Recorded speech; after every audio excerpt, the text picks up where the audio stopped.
ब्राह्मण का वध किया था और ब्राह्मण थे रावण। उनसे बड़ा ब्राह्मण पृथ्वी पे कोई नहीं। और वो शिव जी के बहुत बड़े भक्त थे। भगवान जब उनका वध किए तो उनको ब्रह्मा जी ने बताया कि प्रभु आपके ऊपर ब्रह्मदोष है, ब्रह्म हत्या है।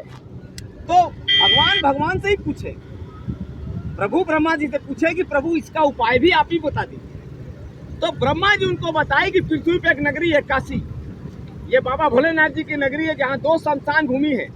ये दोनों शमशान भूमि का आप बोट यात्रा कर लीजिए। जो आप बोट यात्रा करेंगे उसी को पृथ्वी वालों के लिए महापंचकोश यात्रा बन जाएगा। और इस यात्रा को पूर्ण करने के बाद आप पृथ्वी पे जितने भी कार्य किए हैं, ये आपका ब्रह्मदोष ये सारे समाप्त हो जाएंगे, प्रभु आप शुद्ध हो जाएंगे। भगवान माँ सीता माँ को लिए और चले आए काशी। और आने के बाद हमारे भगवान निषाद राज जी का मंदिर आप लोग को दिखाया गया। उन्हीं के वंशज थे हम लोग केवट। या कोई से भी वोट लेंगे, 85-84 घाट है, कहीं से भी आप वोट लीजिए, वो ब्रिज तक केवल वोट चलाते हैं। कोई गैर बिरादर यहाँ वोट नहीं चलाता। भगवान निषाद राज के वंशज। और उन्हीं भगवान निषाद राज के वोट पर बैठकर भगवान श्री राम जी माँ सीता माँ बैठकर ये काशी का महापंचकोश यात्रा पूर्ण किए। ये पूर्ण होने के बाद भगवान इतना प्रसन्न हुए, माँ सीता माँ इतना खुश हुई थी कि उन्होंने अपने बाल का चूड़ामणि जो लेडीज पहनती है उन्होंने निकाल कर केवट को दान देने लगी। जब केवट को दान देने लगी तो केवट उनके चरण में गिर गए। निषाद राज केवट जी उनके चरण में माता जी के गिर गए और बोले, हे माते, आपने हमको पहचाना नहीं। मैं निषाद राज केवट, मैं वही केवट हूँ जो बन जाते समय मैंने ही आपको नदी पार कराया था। और उस समय माँ आपने हमको आशीर्वाद दिया था और मैंने बाबा का चरण धोकर किया था। मैं निषाद राज केवट, मैं आपका पुत्र हुआ, मुझे क्षमा करें।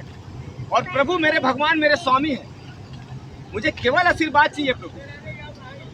तभी भगवंत बोले कि हे केवट राज, मैं उस समय वनवासी था, मेरे पास देने के लिए कुछ नहीं था।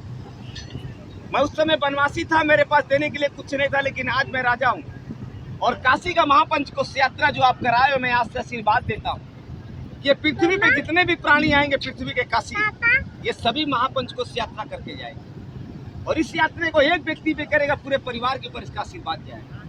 उन्होंने आशीर्वाद देते हुए केवट राज से बोले कि अगर ये दानम आप नहीं लोगे तो मेरा काशी आना सफल नहीं होगा, मेरा ब्रह्मदोष नहीं कटेगा। हे केवट राज, ये दानम आपको मेरा आदेश है कि आपको लेना होगा। भगवान उनके चरण में गिर गए और बोले, हे प्रभु, आप देने की इतना जिद्द करते हैं तो मैं ऐसे नहीं लूंगा। आप मुट्ठी बांध कर प्रसाद के तौर हमको देंगे, जो कुछ भी होगा मैं उसको स्वीकार कर लूंगा। भगवान तुरंत अपना अंगूठी निकाले और माँ ने अपने बाल का चूड़ामणि निकाला और केवट को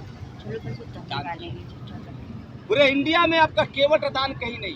भगवान शिव में यहाँ बनवा के गए जिसका केवट दान प्राचीन चीज है। आज भी लोग कई गांवों से आती हैं जो केवट का चरण धोकर उनको दान पुण्य करके जाती है। एक केवट का दान 21 ब्राह्मण के दक्षिणा के बराबर माना जाता है। आप लोग में से जिसको भी इच्छा होगा मुट्ठी बांधकर अपने परिवार के नाम से शुद्ध दान कर सकता है।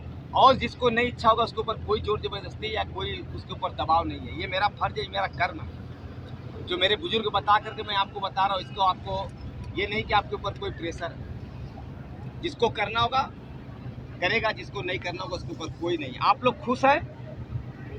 आप लोग को अच्छा लगा? आप लोग खुश हैं? जी, बहुत। बस